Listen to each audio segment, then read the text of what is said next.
E aí, pessoal, como é que estamos nessa segunda-feira? Tudo bem com vocês aí? Então, hoje eu pensei da gente continuar falando sobre ansiedade, né? A gente já falou um pouquinho semana passada e hoje eu queria falar sobre o extremo da ansiedade, que é o episódio de pânico ou o ataque de pânico. Ataque de pânico é quando a gente tem que parar para lembrar que a ansiedade, né? Se a gente lembrar que a ansiedade é conflito, lidar com conflito, o pânico seria quando a gente vê esse conflito como eminente. É quando esse conflito ele escala para um ponto em que a gente está nesse máximo do conflito, né? E aí, justamente o nosso corpo se prepara para o conflito, ele se prepara usando o que a gente chama de mecanismo atacar ou fugir, ou atacar, fugir, luta e fuga, como vocês preferirem. Tem um monte de maneira de definir isso, né? Ele vem do inglês flight or fly, não, flight or fight, fight or fly. Oh, meu Deus. Ou seja, lutar e fugir, enfim. Então, nosso corpo ele está acionando um mecanismo nosso primitivo para ou partir para o ataque ou para sair correndo se é um evento que a gente não vai conseguir lidar, né? Então, ele dispara uma série de mecanismos neurológicos que faz com que a gente tenha, então, taquicardia, porque a gente precisa de muito sangue bombeando, né, para circular, para a gente correr. Ele faz com que a gente comece a suar frio, uh, que é para diminuir a temperatura do nosso corpo, né? Porque a gente vai estar a 1000 por hora, enfim. Ou seja, ele aciona uma série de reações no corpo para nos preparar para essa luta que a gente precisaria enfrentar, né? O problema é que os problemas atuais eles não são resolvíveis muitas vezes por essas habilidades, né? Quando a gente está, por exemplo, tendo que fazer uma apresentação importante no trabalho, não vai adiantar muito que a gente esteja pilhado, né? Porque a gente não vai conseguir socar ninguém ali para sair melhor. Então, esse mecanismo ele não nos ajuda tanto. Também não vai nos ajudar se a gente está lá no avião e a gente tem medo de voar, porque a gente não tem para onde correr ali. Então, a gente está com o nosso corpo preparado para correr, não vai servir de nada. Então a gente precisa ensinar o nosso corpo a lidar com esse conflito de uma maneira um pouco diferente. E é aí que entram então algumas técnicas relevantes para tudo isso.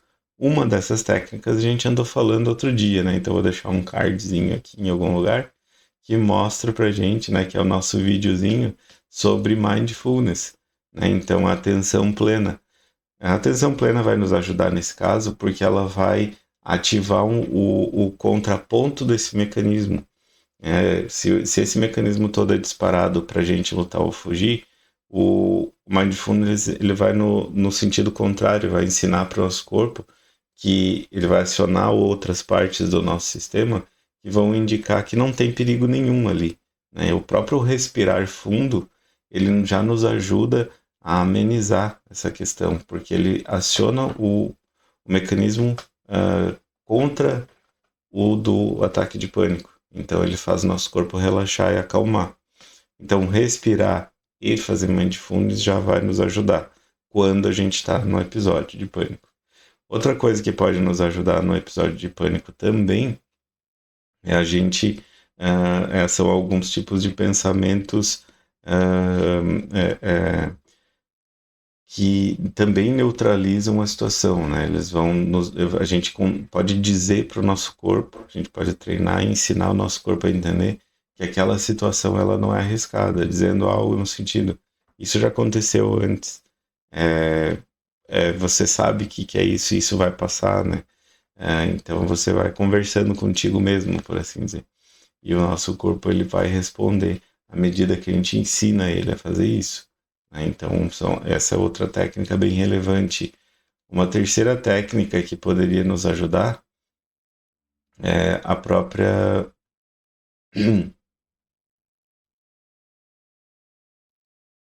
Existe também uma outra técnica de respiração que não é do mindfulness, mas que pode ajudar bastante também. Ela é chamada 478, né? Ela é usada inclusive em ambiente é ensinada aos soldados, né, em ambiente de conflito lá, porque ela ajuda muito a diminuir toda aquela mobilização do teu sistema, né, que pode te fazer tu não reagir tão bem. Que é o 4-7-8 é porque tu vai fazer a inspiração por 4 segundos, tu vai segurar o ar dentro do teu pulmão por 7 segundos e vai exalar por 8. Quando tu faz isso continuamente, tu vai disparando, então, novamente, aquele mecanismo que ameniza os efeitos da ansiedade, né? Mas essas técnicas, elas são úteis quando tu tá enfrentando o episódio de pânico. Elas não te ensinam, ou melhor, elas não te ajudam a descobrir por que tu tá tendo esses episódios de pânico. Então, para mim, dos elementos mais importantes de tudo isso é a gente identificar os gatilhos.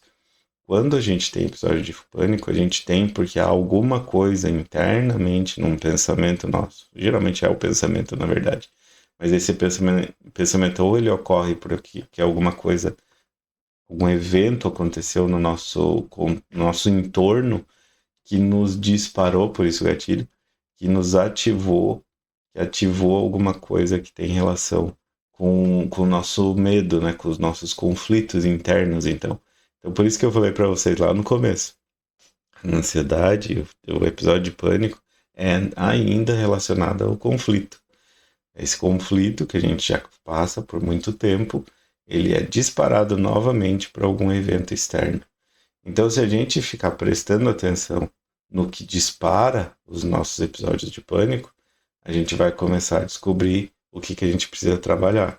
A gente vai precisar entender por que isso dispara algo na gente. Então, para mim, essa é a coisa mais importante que a gente precisa fazer. Entender quem a gente é, para daí a gente entender de onde está vindo nossos conflitos e começar a resolvê-los, né? A gente pode ou resolver o conflito, se ele é algo que a gente consegue resolver.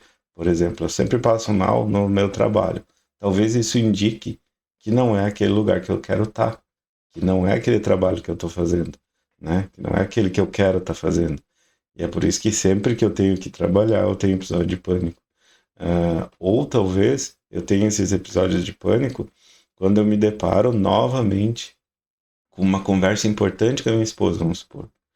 E isso está me indicando que talvez exista uma conversa mais profunda que eu preciso ter com ela, ou que talvez ela esteja representando, ela esteja rememorando para mim, essas conversas, né? Estejam rememorando para mim alguma conversa original que foi traumática, né? E eu preciso trabalhar por que ela foi traumática. Então, esse sim, para mim, seria a verdadeira solução para um episódio de pânico e para a ansiedade como um todo.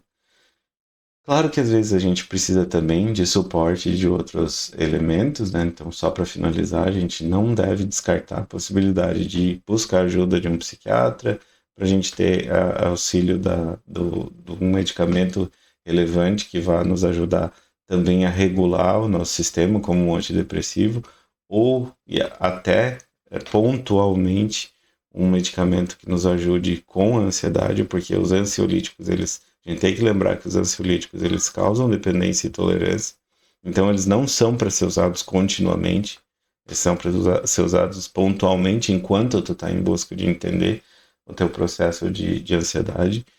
E também a gente tem que lembrar, é importante também não descartar a importância de outros mecanismos, de outros, né, de ajuda como um todo. Talvez você não consiga fazer esse processo todo sozinho, e é bem pertinente e importante buscar ajuda profissional de um psicoterapeuta experiente. Isso não é vergonha nenhuma, sempre gosto de reforçar. E é isso, pessoal, me contem aí. E vocês se identificaram com tudo isso que a gente conversou? Será que tem alguma coisa que eu esqueci de falar? Deixe aí nos comentários. Forte abraço para todo mundo. Bom, abraço não, né? Forte abraço para todo mundo e até a próxima.